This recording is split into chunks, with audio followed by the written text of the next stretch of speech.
Bonjour à toutes et à tous. Cette nouvelle vidéo fait suite à celle déjà réalisée sur le coin parent, mais nous vous avons ici un nouveau rendez-vous, à savoir une vidéo qui portera sur l'onglet Le coin élève. Alors ce coin élève se situe en haut à gauche, et lorsque nous passons notre souris dessus, nous pouvons remarquer trois choses.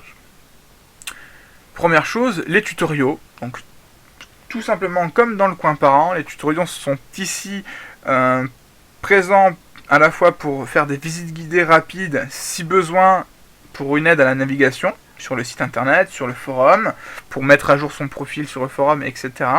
Mais c'est surtout pour vous élèves des guides à l'utilisation de logiciels que l'on va utiliser en classe, à la fois des tutoriaux écrits, mais également des tutoriaux vidéo. Donc vous allez pouvoir à la fois regarder une vidéo ou aussi vous référer directement sur un modèle écrit et suivre directement le tutoriel voilà, à la maison pour le lire. Vous avez également, lorsque l'on clique, lorsqu'on met plutôt notre souris sur l'onglet 6e, trois choses qui viennent d'apparaître. Première chose, séquence. Et bien tout simplement la séquence, c'est ici que l'on va retrouver les cours qui seront classés et rangés en séquence, puis en séance. Donc ça sera tout simplement le cours que l'on fera en classe, qui sera disponible au téléchargement avec toutes les ressources qu'on aura utilisées, que ce soit des ressources audio, avec de la musique, avec peut-être des extraits audio, avec des livres audio, des vidéos, des photographies, des peintures, des reproductions de gravures. Tout cela, en fait, va nous permettre de créer des séances et après, a fortiori, des séquences. Et donc voilà, c'est ici que nous allons pouvoir les retrouver. Mais également, vous pouvez revoir ici un lien vers le forum, donc le forum 6e, qui vous est dédié à vous, les élèves de 6e, mais également aussi une future galerie de nos projets en classe, parce qu'effectivement, on va quand même créer des projets en classe. Le but, c'est quand même de s'amuser en classe, en créant des projets, et pas non plus de faire des cours barbants où vous allez vous endormir. Donc le but, ce sera vraiment de vous stimuler et vous faire participer un maximum. Donc la galerie des travaux est actuellement en travaux, elle n'est pas encore réalisée vu qu'on ne s'est pas encore rencontré à l'heure où je vous parle et que je crée ce tutoriel. Donc cliquons sur le coin élève. Nous avons une page qui apparaît. Donc trois choses qui apparaissent sur cette petite page. La première, tout simplement, on retrouve notre habitude, cette bannière vachement bariolée qui nous permet de revenir sur l'accueil du site. On descend, on remarque ici une petite illustration assez drôle, un petit peu illustrée avec des flèches en forme d'émoticône, avec des visages, mais c'est surtout en fait le but ici d'avoir un lien vers les tutoriaux. Donc on va cliquer sur cette petite ampoule et on va remarquer que voilà, vous avez encore une fois des petites illustrations un petit peu rigolotes qui vont vous permettre ici de retrouver les différents tutoriaux que je vais vous proposer. Donc vous allez voir ici plusieurs choses, la visite du site, l'enregistrement forum, etc. Mais aussi surtout des logiciels que l'on utilisera peut-être en classe ensemble, sûrement d'ailleurs, Framanmap, Movie Maker et certains autres dont je n'ai pas encore idée actuellement, mais ça viendra. Voilà. Donc revenons sur la page précédente. Et vous aviez sans doute remarqué qu'ici, il y avait plusieurs classes disponibles. Alors, à l'heure où je vous parle, j'ai confirmation que je n'aurai qu'une classe de 6e. Mais plus tard, dans ma carrière, j'aurai droit certainement d'avoir d'autres classes, d'autres niveaux. Je n'aurai pas que des 6e, je pense. Donc voilà, j'ai déjà prévu à cet effet les différents onglets. Donc de la 6e jusqu'à la 3e, voilà, donc chaque classe pourra retrouver ses séquences, etc. etc. Donc en 6e, nous ça nous intéresse, c'est ici, onglet 6e, voilà, et vous avez possibilité de vous rendre sur les séquences ou sur le forum.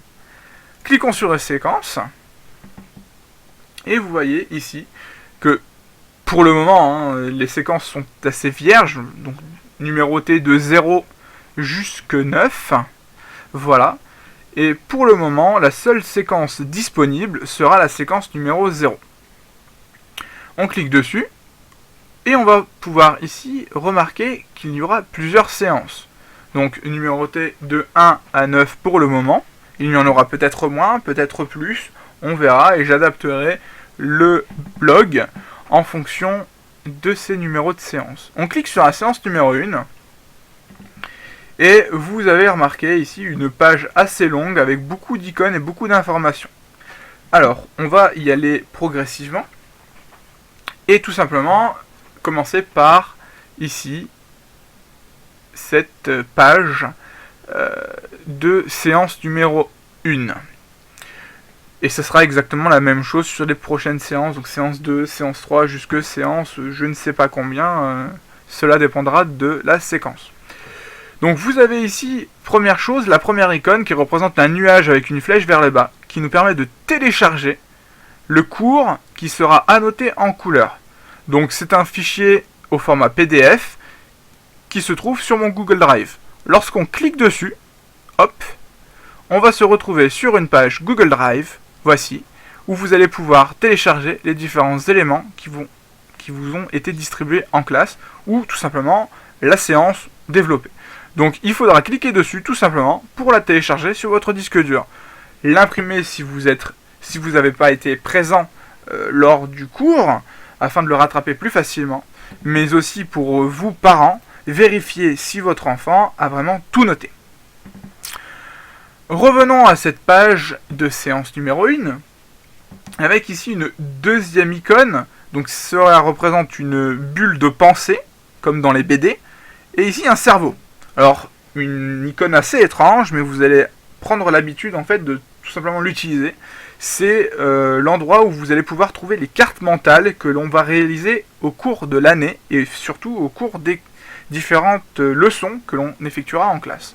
Donc tout simplement, on cliquera dessus et vous allez avoir une belle carte mentale qui s'affichera en couleur, et avec possibilité de l'imprimer à la maison afin d'avoir des belles couleurs et bien ranger ça dans votre classeur.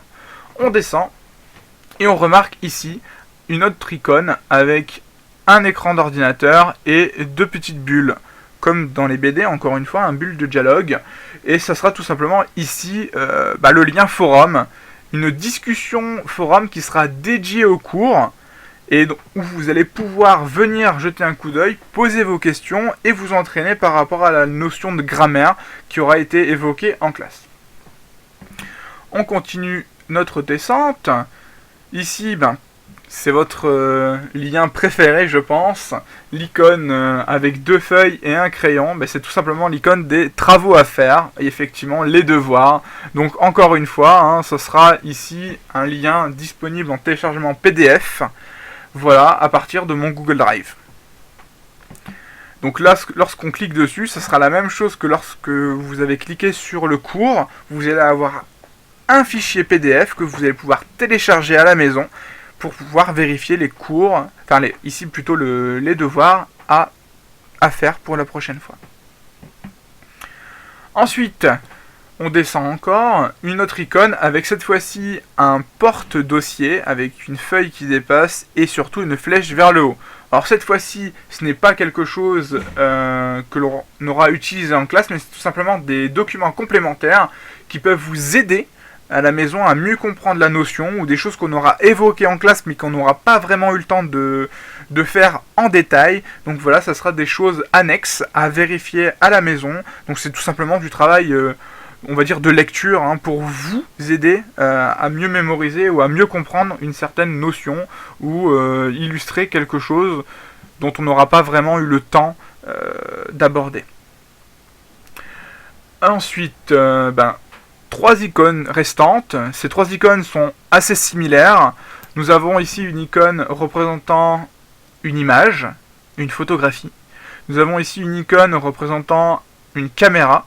Et nous avons ici une icône représentant un CD de musique. Et bien c'est tout simplement ici les différentes icônes qui vous permettront de consulter ou de télécharger selon les types de formats, les outils, les documents que l'on aura utilisés en classe. Donc si jamais on a utilisé une photographie, on utilisera cette icône ici pour télécharger via tout simplement Google Drive, encore une fois, les différentes photographies, les différentes représentations, picturales, les différentes représentations de gravures, les reproductions, etc. Donc voilà, tout sera téléchargeable via Google Drive avec des belles couleurs et directement possibilité de l'imprimer à la maison pour illustrer le cours plus en détail parce que les photocopies seront faites en noir et blanc. Idem pour les extraits ici vidéo. Donc si jamais on a visionné une vidéo issue de YouTube ou de Dailymotion, le but c'est ici de vous remontrer la vidéo et d'avoir un lien direct afin de revisionner la vidéo chez vous. Voilà. Et enfin, dernière chose, si on a utilisé un extrait audio musical, voilà, ici nous avons un téléchargement MP3 ou en visionnage YouTube ou Dailymotion si jamais c'est lié à un système vidéo. Voilà, tout simplement à partir du Google Drive encore si jamais c'est en téléchargement MP3, donc à réécouter à la maison. Voilà.